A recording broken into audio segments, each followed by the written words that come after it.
It's not like if you take an aspirin, you're committing some kind of sin because of pharmakeia. I'm talking about mind-altering, hallucinogenic, and with the intention of producing an altered state. That's not what today's medical community is about. So to conflate the two is really flawed thinking.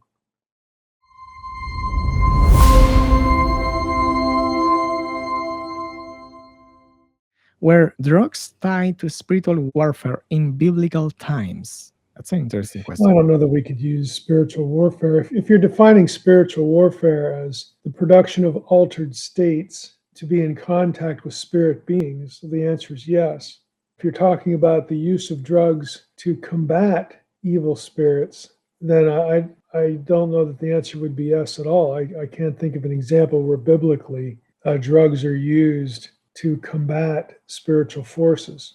In terms of primary text, they were certainly used to produce altered states, to be in contact with spiritual forces. You get a lot of that, not only in Greco-Roman literature, which is where we usually think of it, Paul's reference to pharmakeia, for instance, but it goes all the way back into the ancient Near East, where you get mind-altering or this production of altered states to put you in a different state of mind, in a different frame of mind, in a different mental place. It's hard to know what vocabulary to use. But because things that were experienced or seen while under the influence of certain drugs, the two things became associated: contact with the other side and then the use of certain mind-altering drugs.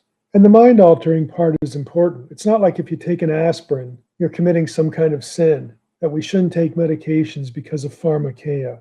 I'm talking about mind-altering, hallucinogenic, these sorts of things that are pretty hard drugs. Doing this intentionally and with the intention of producing an altered state. That's not what today's medical community is about. So to conflate the two and use one side to beat the other side over the head is really flawed thinking. So I'm going to try to be clear about what we're saying and not saying. Yes, and also there is the Enochian tradition about the use of drugs as knowledge given by the Watchers and in Second Temple thinking. Yeah, that's quite illustrative of the Second Temple.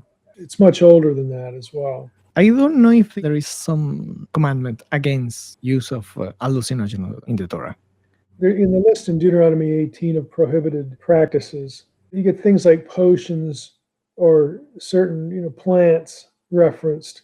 So when you get into that area, again, this is where these mind-altering things come from.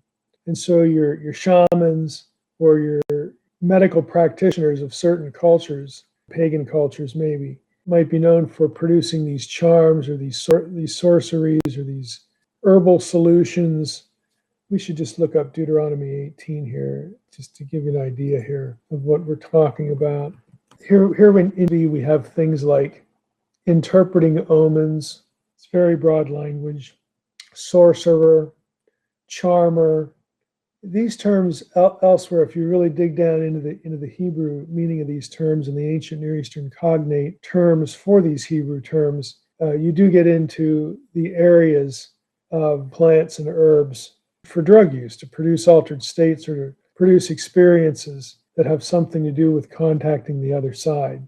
So the English translations obscure some of this vocabulary. I don't know if this is publicly available.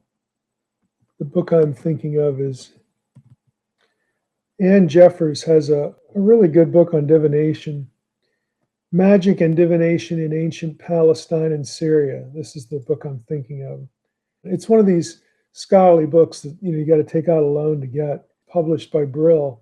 Brill is infamous for its expensive books. But on the other hand, there's nothing else as good either, and they know it, which is why they do it.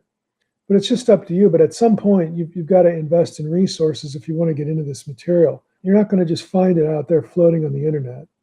Yeah, so I thought that there was nothing in the Torah about that specifically. And I was wondering why Paul made that reference to pharmakeia. And I thought, well, maybe it's just Second Temple Enochian tradition that Paul is making reference. But maybe there is a precedent that's before. There's precedent. And of course, that precedent is going to be mediated to Paul through Second Temple literature as well.